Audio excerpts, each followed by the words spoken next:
নজর রাখবো আমরা পরে খবরে। কসবার দিকে আমরা নজর রাখবো।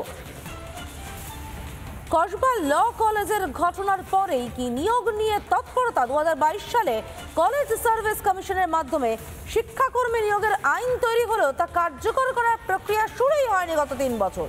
এবার সেই বিধির অনুমোদনের জন্য তৎপরতা শুরু করলো উচ্চশিক্ষা দপ্তর। আমরা এই বিষয়ে বিস্তারিত জানবো আমাদের প্রতিনিধি অনুপমের কাছ থেকে। অনুপম, প্রথমেই জানতে চাইবো যে বিধিটা ঠিক কি এবং এই তৎপরতা কি কসবা কাণ্ডের পর শুরু হলো?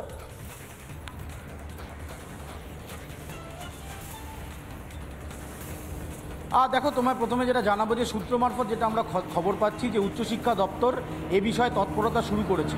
তৎপরতা হচ্ছে যে এই যে শিক্ষাকর্মী নিয়োগ, কলেজে কলেজে শিক্ষাকর্মী নিয়োগ, তার একটা প্রক্রিয়া আছে। সেই প্রক্রিয়াটা করতে হয় কলেজ সার্ভিস কমিশনের মাধ্যমে। এই কলেজ সার্ভিস কমিশনের যে প্রক্রিয়া সেটা 2022 সালে এটা তৈরি হয়েছিল আইনটা, কিন্তু সেটা ইমপ্লিমেন্টেশন এখনও পর্যন্ত হয়নি। এইটা করতে গেলে প্রথমে আইন দপ্তরে পাঠাতে হবে এবং সেখান থেকে অনুমোদন আসলেই উচ্চশিক্ষা দপ্তর এটার উপর কাজ শুরু করবে। এবং যেটা আমরা উচ্চশিক্ষা দপ্তর সূত্রে খবর পাচ্ছি যে ইতিমধ্যেই সেটা পাঠানো হয়ে গিয়েছে এবং সেই নিয়ে প্রক্রিয়া শুরু হয়েছে। আইন দপ্তর থেকে একটা সবুজ সংকেত আসলেই উচ্চশিক্ষা দপ্তর এই বিষয়ে কাজ করবে। এখন প্রশ্ন হচ্ছে, উচ্চশিক্ষা দপ্তরকে 3 বছর লেগে গেল যে একটা আইন তৈরি হলো, সেই আইনের ওপর কার্যকরী করে নিয়োগ প্রক্রিয়ার ক্ষেত্রে 3-3টে বছর লাগলো। এবং এই 3-3টে বছর লেগেছে বলেই এই ধরনের মনোজিৎ মিশ্র যারা রয়েছেন তারা অনায়াসে কলেজে স্টাফ হিসাবে জয়েন করে গেলেন। এই প্রশ্নটা বড় হয়ে দাঁড়াচ্ছে।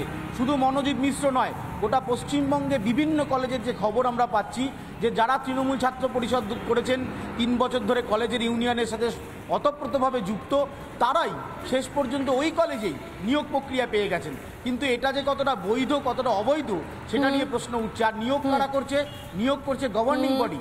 গভর্নিং বডির কি সেই এখতিয়ার আছে যে কাকে নিয়োগ করা হচ্ছে, তার ব্যাকগ্রাউন্ড কি, সেটা চেক না করে নিয়োগ করে দেওয়া? এবার সেই নিয়োগের ক্ষেত্রেই আইন আনছে সরকার। উচ্চশিক্ষা দপ্তর সূত্রে যেটা খবর যে 2022 সালে যেটা হয়েছিল সেটাই ইমপ্লিমেন্টেশনের কাজ উচ্চশিক্ষা দপ্তর করবে। বেশ, ধন্যবাদ ধন্যবাদ অনুপম।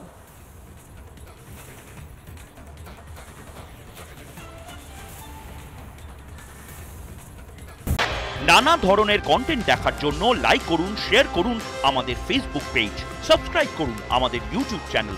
পাশাপাশি অন্যান্য ব্রেকিং নিউজের জন্য অবশ্যই চোখ রাখুন রিপাবলিক বাংলায়।